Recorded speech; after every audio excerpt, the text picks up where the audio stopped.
तर आज काय स्पेशल, आज शेवग्याच्या पानांची भाजी म्हणजे शेगलाच्या पानांची भाजी.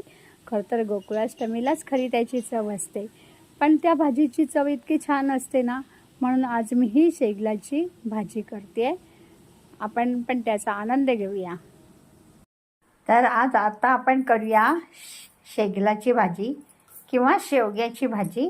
हे त्याचे देठ आहे ते काढून घेऊया. आणि ही भाजी चिरणं ना एक कौशल्य असतं. एकदम बारीक पानं हातात धरताना हातातून निसटून जातात.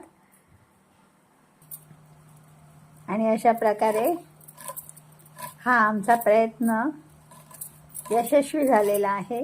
भाजी बऱ्यापैकी बारीक झालेली आहे, कारण पालेभाजीचं वैशिष्ट्य हे की ती बारीक चिरलेली असली तरच त्याला चव येते.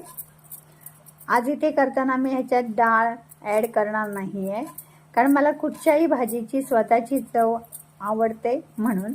पण ह्याच्यात डाळ घातली तर ती खूप छान लागते, हे तितकंच खरं. तर आता तेल चांगलं तापलेलं आहे. त्यात हिंग, मिरची,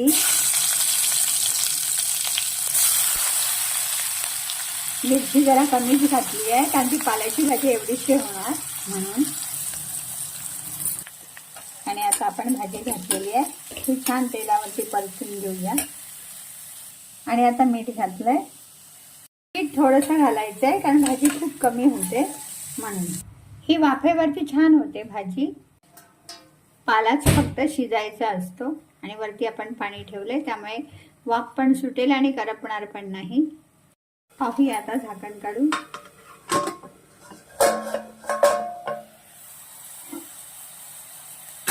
छान वाफ आलेली आहे. ह्याचा तुकणारा हिरवा रंग पण किती छान वाटतोय. एवढीशी भाजी झालेली आहे आता.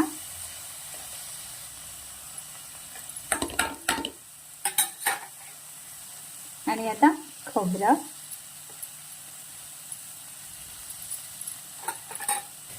भरपूर जरा कांदा खोबरं घातलं की भाजी वाढते आणि ती खोबऱ्याची लागणारी चव पण खूप छान वाटते. तर अशी भाजी पेजेसोबत चपातीसोबत खूप छान लागते. डब्यात पण खूप छान वाटते.